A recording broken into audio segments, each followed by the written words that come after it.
Hello everyone, ನಾನು Sushma. Veg wonders ಚಾನಲ್ಗೆ ಸ್ವಾಗತ ಸುಸ್ವಾಗತ.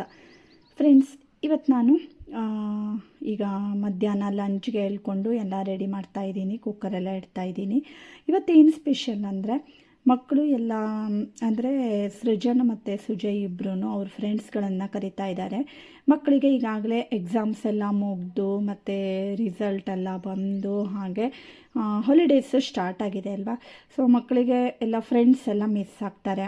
ಅವನು ಸೃಜನ್ ಮತ್ತು ಸುಜಯ್ ಇಬ್ಬರೂ ತಮ್ಮ ಫ್ರೆಂಡ್ಸ್ಗಳನ್ನು ಕರಿತೀವಿ, ಒಂದಿನ ನಾವೆಲ್ಲ ಸೇರ್ಕೊಂಡು ಆಟ ಆಡಬೇಕು ಅಂತೆಲ್ಲ ಹೇಳ್ತಾಯಿದ್ರು. ಸೊ ಅದಕ್ಕೋಸ್ಕರ ಇವತ್ತು ಸೃಜನ್ ನೋಡಿ ನಮ್ಮ 3 ಫ್ರೆಂಡ್ಸ್ಗಳನ್ನ ಕರೆದಿದ್ದಾನೆ. ಇನ್ನೂ ಸುಮಾರಷ್ಟು ಜನರಿಗೆ ಹೇಳಿದ್ದ, ಬಟ್ ಅವರೆಲ್ಲ ಅಂದರೆ ಹಾಲಿಡೇಸ್ ಅಲ್ವಾ, ಸೊ ಊರಿಗೆ ಹೋಗಿದ್ರು. ಕೆಲವೊಬ್ಬರು ಬ್ಯುಸಿ ಇದ್ದರು, ಈಗೆಲ್ಲ ಇತ್ತು. ಸೊ ಇವರೆಲ್ಲ ಬಂದಿದ್ದಾರೆ. ಈಗ ನೋಡಿ, ಸೃಜನ್ ಮತ್ತು ಅವನ ಫ್ರೆಂಡ್ಸು ಎಲ್ಲ ಸೇರಿಕೊಂಡು ಎಲ್ಲ ಮ್ಯಾಗಿ ಮಾಡ್ತೀವಿ ನಾವು ಹೇಳ್ಕೊಂಡು ಮಾಡ್ತಾಯಿದ್ದಾರೆ. ನಾನು ಮಾಡಿಕೊಡ್ತೀನಿ ಅಂತ ಹೇಳಿದೆ, ಬಟ್ ಅವ್ರಿಗೆ ಒಂಥರ ಮಾಡೋ ಕ್ರೇಜ್ ಇರುತ್ತಲ್ವ. ಸೊ ಅದಕ್ಕೋಸ್ಕರ ಅವರೇ ಮ್ಯಾಗಿನ ರೆಡಿ ಮಾಡ್ತಾಯಿದ್ದಾರೆ ಫ್ರೆಂಡ್ಸ್. ಸೊ ಒಬ್ಬೊಬ್ಬರು ಒಂದೊಂದು ಐಟಮ್ ಹಾಕೋದು, ಅದು ಹಂಗೆ ಮಾಡಬೇಕು ಹಿಂಗೆ ಮಾಡಬೇಕು ಅಂತೆಲ್ಲ ಫುಲ್ ಡಿಸ್ಕಷನ್ ಅವ್ರದ್ದು. ಸಖತ್ ಎಂಜಾಯ್ ಮಾಡಿದ್ರು ಅವರು. ಹಾಗೆ ಸೊ ಸರಿ ನೀವೇ ಮಾಡ್ಕೊಳ್ಳಿ ಹೇಳ್ಕೊಂಡು ನಾನು ಎಲ್ಲ ಕೊಟ್ಟಿದ್ದೆ ಅವ್ರಿಗೆ. ಸೊ ಅವರೆಲ್ಲ ಸೇರ್ಕೊಂಡೀಗ ರೆಡಿ ಮಾಡ್ತಾ ಇದ್ದಾರೆ. ಹಾಗೆ ನಾನು ಇದ್ರ ಜೊತೆಗೆ ಆಲೂ ಭುಜಿಯಾ ಹಾಗೆ ಕೋಕ್ ಎಲ್ಲ ತೊಗೊಂಡು ಬಂದಿದ್ದೆ. ಮಕ್ಕಳು ಸಾಮಾನ್ಯವಾಗಿ ಕೋಕು ಮತ್ತು ಈ ಥರ ಎಲ್ಲ ತುಂಬ ಇಷ್ಟಪಡ್ತಾರೆ ಅಲ್ವಾ. ಸೊ ಒಂದಿನ ಎಂಜಾಯ್ ಮಾಡಿಕೊಳ್ಳಿ ಹೇಳ್ಕೊಂಡು ಹಾಗೆ ಬಿಟ್ಟಿದ್ದೆ. ಸಖತ್ತಾಗಿ ಅವರು ಒಳ್ಳೆ ಮಜಾ ಮಾಡ್ತಾಯಿದ್ರು, ಆಟ ಆಡಿದ್ರು ಎಷ್ಟೊಂದಪ್ಪ. ಬಟ್ ನಾವು ಚಿಕ್ಕವರಿದ್ದಾಗ ಹಾಗೆ ಆಟ ಆಡ್ತಾ ಇದ್ವಿ ಅಲ್ವಾ. ಆದರೆ ಈಗ ನೋಡಿದರೆ ಅವರು ಎಷ್ಟು ಬಿಸಿಲಲ್ಲಿ ಆಟ ಆಡ್ತಾರೆ, ಎಷ್ಟು ಕುಣಿತಾರೆ ಅಂತೆಲ್ಲ ನಮಗೆ ಅನಿಸುತ್ತೆ ಅಲ್ವಾ. ಬಟ್ ಅವ್ರಿಗೆ ನೋಡಿ ಎಷ್ಟು ಉಮೇದಿ ಇರುತ್ತೆ ಆಟ ಆಡೋದು, ಹಾಗೆ ಇದನ್ನೆಲ್ಲ ಮಾಡೋದು, ರೆಡಿ ಮಾಡೋದು, ಈ ಥರ ಎಲ್ಲ ಅಲ್ವಾ. ಸೊ ನೋಡಿ ಏನೇನೋ ಹಾಕ್ಬಿಟ್ಟು ಅದಕ್ಕೆ ಚಾಟ್ ಮಸಾಲ ಎಲ್ಲ ಹಾಕಿದ್ರಪ್ಪ, ಏನೇನೋ ಮಿಕ್ಸ್ ಮಾಡ್ತಾ ಇದ್ದಾರೆ.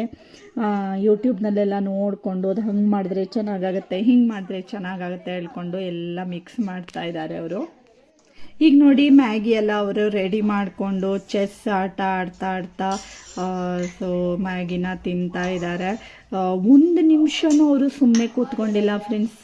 ಒಂದಾದ ತಕ್ಷಣ ಒಂದು ಆಟ ಆಡೋದು, ಮೇಲೆ ಹತ್ತೋದು, ಕೆಳಗೆ ಬರೋದು. ಹಾಗೆ ನಮ್ಮ ಮನೇಲಿ ಹೋಮ್ ಥಿಯೇಟ್ರ್ ಇದೆ. ಸೊ ಹೋಮ್ ಥಿಯೇಟ್ರಿಗೆ ಹೋಗಿ ಒಂದೆರಡು ಫಿಲ್ಮ್ಗಳನ್ನು ಕೂಡ ನೋಡಿದ್ರು, ಎನಿಮೆ ನೋಡಿದ್ರು. ಇದೆಲ್ಲ ಮಾಡ್ತಾ ಎಲ್ಲ ಟೈಮ್ ಪಾಸ್ ಮಾಡಿದ್ರು. ಹಾಗೆ ನಾನು ರಾತ್ರಿ ಊಟಕ್ಕೆ ಪೂರಿನ ಮಾಡಿದ್ದೆ ಫ್ರೆಂಡ್ಸ್. ಸಾಮಾನ್ಯವಾಗಿ ಮಕ್ಕಳಿಗೆ ಪೂರಿ ಬಾಜಿ ಅಂದರೆ ತುಂಬ ಇಷ್ಟ ಆಗುತ್ತೆ ಅಲ್ವಾ. ಸೊ ಅದಕ್ಕೋಸ್ಕರ ಪೂರಿ ಮತ್ತು ಆಲೂ ಮಟರ್ ಬಾಜಿನ ಮಾಡಿದ್ದೆ. ತುಂಬ ಇಷ್ಟಪಟ್ಕೊಂಡು ತಿಂದರು ಮಕ್ಕಳು. ತುಂಬ ಚೆನ್ನಾಗಾಗಿದೆ ಹೇಳ್ಕೊಂಡು. ಹಾಗೆ ಜಾಮೂನ್ ಮಾಡಿದ್ದೆ. ಸಾಮಾನ್ಯವಾಗಿ ಮಕ್ಕಳು ಜಾಮೂನನ್ನು ಕೂಡ ತುಂಬಾ ಇಷ್ಟಪಡ್ತಾರೆ ಅಲ್ವಾ. ಸೊ ಜಾಮೂನೆಲ್ಲ ಮಾಡಿದ್ದೆ. ಚೆನ್ನಾಗಿ ಮಾತಾಡಿಕೊಂಡು ನೋಡಿ ಅವ್ರ ಗ್ಯಾಂಗ್ ಹೇಗಿದೆ ಅಲ್ವಾ. ಸೊ ಒಳ್ಳೆ ಮಾತಾಡಿಕೊಂಡು ಊಟ ಮಾಡ್ತಾ ಇದ್ದಾರೆ ಈಗ. ಹಾಗೆ ನೆಕ್ಸ್ಟ್ ಡೇ ಮಾರ್ನಿಂಗ್ ನೋಡಿ ಫ್ರೆಂಡ್ಸ್, ಬೆಳಗ್ಗೆ ಒಂದು 7:30ಗೆ ಅವರು ಆಟ ಆಡೋದಕ್ಕೆ ಅಂತ ಹೋಗಿದ್ದಾರೆ. ನಾನು ಹೇಳಿದೆ ಇಷ್ಟು ಬೇಗ ಬೇಡ, ಆಮೇಲೆ ಹೋಗ್ಬೋದು, ಟಿಫಿನ್ನು ಇದೆಲ್ಲ ಬ್ರೇಕ್ಫಾಸ್ಟ್ ಮಾಡಿಬಿಟ್ಟು ಹೋಗ್ಬೋದು ಅಂತೇಳಿ.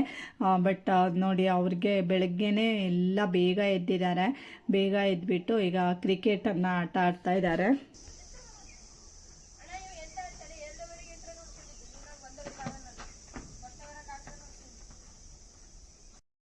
ಹಾಗೆ ಮಕ್ಕಳು ಆ ಕಡೆಗೆ ಕ್ರಿಕೆಟನ್ನು ಆಡ್ತಾ ಇದ್ದಾರೆ. ನಾನು ಈ ಕಡೆಗೆ ಬ್ರೇಕ್ಫಾಸ್ಟ್ಗೆ ಎಲ್ಲ ರೆಡಿ ಮಾಡ್ತಾ ಇದ್ದೆ. ಇಡ್ಲಿನ ಮಾಡಿದ್ದೆ ಫ್ರೆಂಡ್ಸ್. ಸೊ ದೋಸೆ ಆದರೆ ಎರಿತಾ ಇರಬೇಕಲ್ವಾ. ಸೊ ಇಡ್ಲಿ ಆದರೆ ನಾವು ಬೇಗ ಸರ್ವ್ ಮಾಡ್ಬೋದು ಅಂತ ಅಂದ್ಬಿಟ್ಟು ಇಡ್ಲಿ ಮತ್ತು ಅದಕ್ಕೆ ಒಂದು ಇಡ್ಲಿ ಸಾಂಬಾರನ್ನು ಮಾಡಿದ್ದೆ. ಈಗಾಗಲೇ ನಾನು ಈ ಸಾಂಬಾರ್ ರೆಸಿಪಿಯನ್ನು ಕೂಡ ಶೇರ್ ಮಾಡಿದ್ದೀನಿ ಫ್ರೆಂಡ್ಸ್. ಹಾಗೆ ಚಟ್ನಿ ಕೂಡ ಮಾಡಿದ್ವಿ. ಸೊ ಕೆಲವೊಬ್ಬರಿಗೆ ಇಡ್ಲಿ ಜೊತೆಗೆ ಚಟ್ನಿ ಸಾಂಬಾರು ಎಲ್ಲ ಇಷ್ಟ ಆಗುತ್ತೆ ಅಲ್ವಾ. ಸೊ ಅದಕ್ಕೋಸ್ಕರ ಹಾಗೆ ನೋಡಿ ಅವರು ಆಟ ಆಡಿಬಿಟ್ಟು ಫುಲ್ ಸುಸ್ತಾಗಿ ಈಗ ಕೂತ್ಕೊಂಡಿದ್ದಾರೆ. ಎಲ್ಲ ಕತೆ ಹೊಡಿತಾ ಇದ್ದಾರೆ. ಎಷ್ಟೊತ್ತು ಏನೋ ಡಿಸ್ಕಷನ್ ಮಾಡ್ತಾ ಇದ್ರಪ್ಪ ಅವರು. ಆಮೇಲೆ ನಾನು ಬ್ರೇಕ್ಫಾಸ್ಟ್ಗೆ ಬನ್ನಿ ತಿಂಡಿ ತಿನ್ಬೋದು ಅಂತ ಕರಿತಾ ಇದ್ದೆ. ತಿಂಡಿ ತಿಂದಾದಮೇಲೆ ಕೂಡ ಪುನಃ ನೋಡಿ ಆಟ ಆಡೋದಕ್ಕೆ ಅಂತ ಹೋಗಿದ್ದಾರೆ. So full day cricket, chess, home theatre, ಹಾಗೆ ಒಂದಿಷ್ಟು ಹೊತ್ತು ಕತೆ ಹೊಡೆಯೋದು, ಇದೆಲ್ಲ ಮಾಡಿಕೊಂಡು ಟೈಮ್ ಪಾಸ್ ಮಾಡಿದ್ರು. ನಮಗೂ ಒಂಥರ ಖುಷಿ ಅಲ್ವಾ, ಮಕ್ಕಳು ಖುಷಿಯಿಂದ ಆಟ ಆಡಿ ಎಲ್ಲ ಮಾಡಿದ್ರೆ ನಮಗೂ ಒಂಥರ ಖುಷಿ ಆಗುತ್ತೆ. ಹಾಗೆ ನಾನು ಮಧ್ಯಾಹ್ನ ಲಂಚ್ಗೆ ಪುಲಾವ್ ಮಾಡಿದ್ದೆ ಫ್ರೆಂಡ್ಸ್. ತುಂಬ ಚೆನ್ನಾಗಾಗಿತ್ತು ಪುಲಾವು. ಸೊ ಎಲ್ಲ ವೆಜಿಟೇಬಲ್ಸ್ ಎಲ್ಲ ಹಾಕಿ ಮಾಡಿದ್ದೆ. ಮಕ್ಕಳು ಬೇರೆ ತಿನ್ನೋದು ವೆಜಿಟೇಬಲ್ಸ್ ಎಲ್ಲ ಒಂದು ಸ್ವಲ್ಪ ತಿನ್ನಲಿ ಹೇಳ್ಕೊಂಡು. ಹಾಗೆ ಅದಕ್ಕೆ ಒಂದು ರಾಯ್ತ ಕೂಡ ಮಾಡಿದ್ದೆ. ಹಾಗೆ ಇವತ್ತಿನ ಈ ಶಾರ್ಟ್ ವ್ಲಾಗ್ ನಿಮಗೆಲ್ರಿಗೂ ಇಷ್ಟ ಆಗಿದೆ ಅಂತ ಅನ್ಕೋತೀನಿ ಫ್ರೆಂಡ್ಸ್. ಇಷ್ಟ ಆಗಿದ್ರೆ ಗೊತ್ತೇ ಇದೆ ಅಲ್ವಾ, ಲೈಕ್ ಮಾಡಿ, ಶೇರ್ ಮಾಡಿ ಮತ್ತು ಸಬ್ಸ್ಕ್ರೈಬ್ ಮಾಡಿ. Thank you for watching.